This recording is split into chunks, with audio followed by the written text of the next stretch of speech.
life. I had to put a hell of a lot of work in. Basically, I was in university studying something I wasn't really interested in. Had a hit song on the radio in Newfoundland, Canada, so it's not a hit song, it's just they're playing our music on the radio. Wow, what else can we do? Well, we certainly are not going to do it around here. We got to have the balls to move to the mainland where we can tour.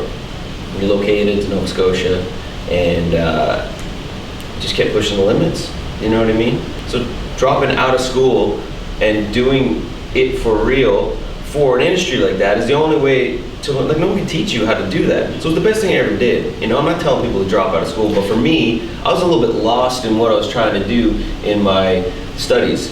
And as a career, you know, you're a young kid, you get trapped in sort of, what do my parents do? What are my friends doing? What do I need to do? But none of it sort of felt like,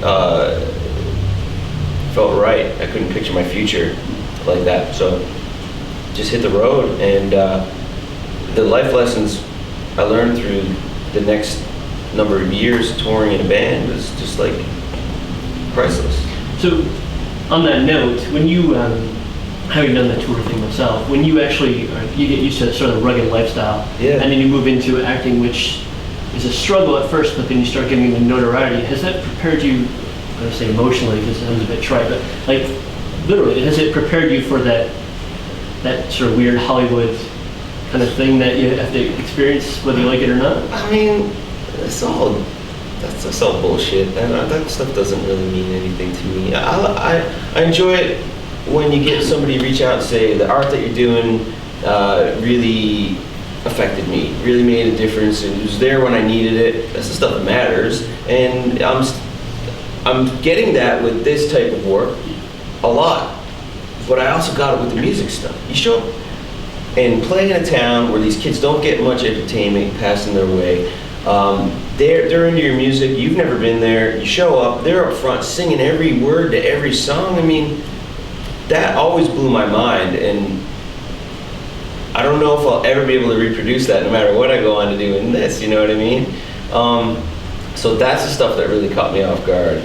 Being on tour and stuff like that, okay, I'm going from sometimes having to sleep in the van, you know, for a real long road trip, or can't afford a hotel room, sleeping at people's houses on floors. I've literally slept on like a hardwood floor and been cold in the night and pulled up the rug as a blanket, you know, cuddled up with the bass player, you know, in this freezing cold sort of squat. Now I get to travel to Comic-Cons and they're giving me really nice hotel rooms and everything. That's the part that's hard to get used to. It's like, what do you mean this is how it is now? You know, and I didn't want it to stay like that forever, but I do kind of miss that. I kind of miss the unpredictability of band lifestyle, I gotta say. Cool. Yeah. And do you still play? I don't get a chance to play very much.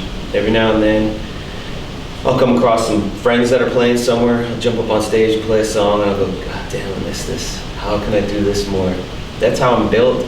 It's just, I got a late start at acting. I knew I needed to put the work in. I tried to focus. It's one thing that I've always had trouble with my whole life is focusing on one thing. I want to do it all, you know what I mean? So while I was making the transition to acting, I cut out like snowboarding and surfing, didn't go to the beach for like a whole year, didn't have a girlfriend. Like I made it all about that so I could kind of catch up, you know what I mean? Fill in the gaps, put the work in.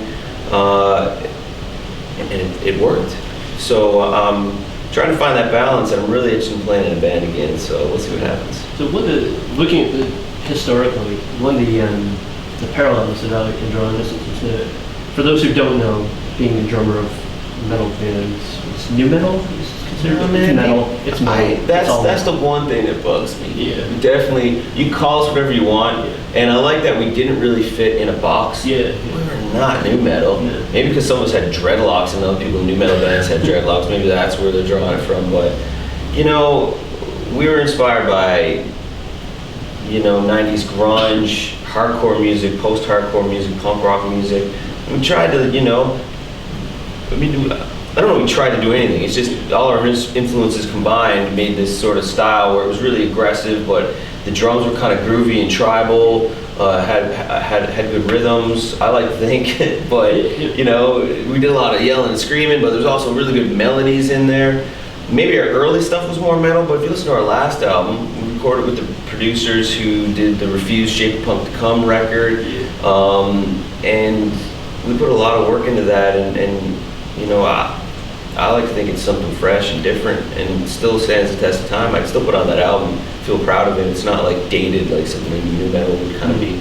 Well, we go off on this for too long, let me know, but that sort of groove to you were talking about, is, for me, it was very similar to like the Suicidal Tendencies kind of thing, where they start off with that hard punk, but then that sort of melodic funk got into it. Exactly. And it definitely shines through. Yeah. And you guys have opened for like Slayer. So it's pretty impressive. Dude, yeah, we fit in a lot with a lot of different groupings, which is made for, you know, crazy festival experiences and stuff like that. Everything from like Warped Tour to Slayer to like playing with some jam band somewhere, you know, in the middle of nowhere. So it helped us, but also hurt us, because the industry, from a business standpoint, likes to put you in a category, likes to put you in a box. I was always proud that they couldn't, but you know, people didn't know how to make money off us. Yeah. And I imagine that's a concern now, going into acting, where quite often typecasting becomes the issue. Mm-hmm. So, I mean, you're playing villain. Yep. People say playing the villain is the hardest part. And that, for me, I would say, being the drummer, as you're setting the pace for a band, as a villain per episode, you're kind of doing the same thing. You set the pace the way it goes, so that might be slightly familiar territory for you. Yeah, absolutely. You set the pace, but it's subtly. Yeah. You know what I mean? So that did feel right. Also had a lot of experience with villains coming from my love of professional wrestling as a kid. That's right. Yeah. And I was always attracted to the guys that weren't like bad guys, like the leader of the bad guy team. It was these dudes that were just kind of floating around. They were characters. They didn't play nice with the bad guys. They didn't play nice with the good guys. They were doing their own thing, you know. Macho Man Randy Savage, Roddy Piper, Jake the Snake, who's here now, you know? Yeah, they were just capable of anything. I think that the villainous entity in any project needs to be capable of anything at any time. And they don't even need to do a lot. Someone like Boba Fett in Star Wars, he never really did a whole lot. When he did, it all fell apart, you know what I mean? So you knew what he was capable of, but you just need to stand there and you go, what's he gonna do? What's he gonna do? He's gonna do something. Oh, he didn't do anything. But next time he's gonna do something. You know, so it's always the capabilities that they have. So sometimes it's in the stillness of the character and picking your moments. And it's the same thing with drumming. If you do a solo all the time, it's gonna sound like crap. But if you pick your moments, you know, you're servicing the song, you're servicing the project, you know? So you gotta think about what's best for the project. And watching your character, obviously you have dialogue, but a lot of what you do is facial. Like you, especially your eyes, like that intensity you get. Yeah.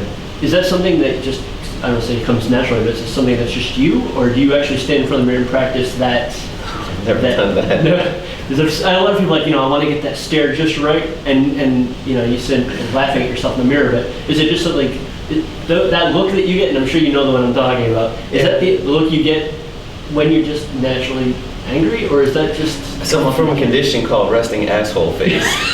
And oftentimes growing up, people go, man, what's wrong? You okay? And I'm like, I'm actually in a good mood. Why? And they're like, oh, you look like you're really angry. It's just me, I guess, man. It's just one of those things. I have sort of, when it comes to flexing your acting muscles, I've had to tone things down a lot because my mom has these big blue eyes that I think she passed on to me. So, you know, if I want to look a certain excited way or to have it effective, I've had to kind of like, what I think I'm doing is not necessarily what comes across. So I've had to sort of bridge that gap and get control of that with the eyes, especially.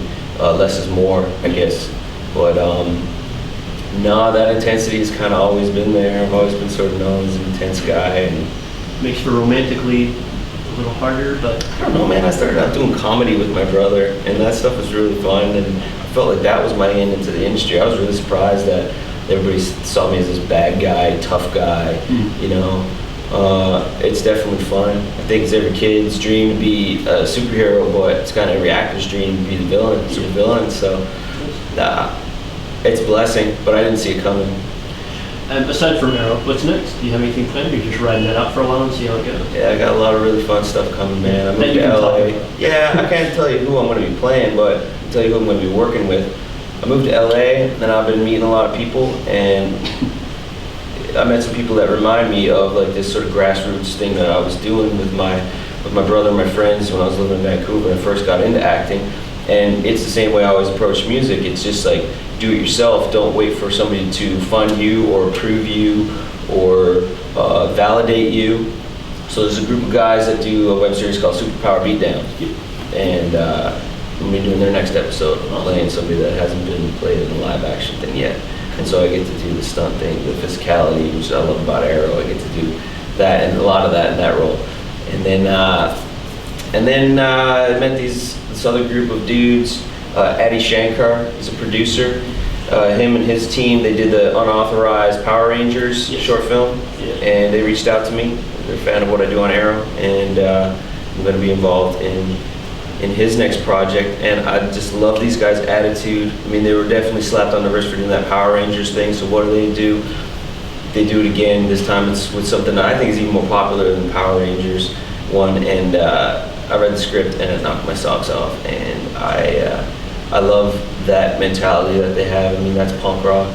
So I feel like I've met some of these like rebellious types in the Hollywood scene, and they're my people. So I get to apply that same punk rock ethos to this industry. So I need that outlet, and this is what I get to do now the next couple of months. So I'm very excited about it.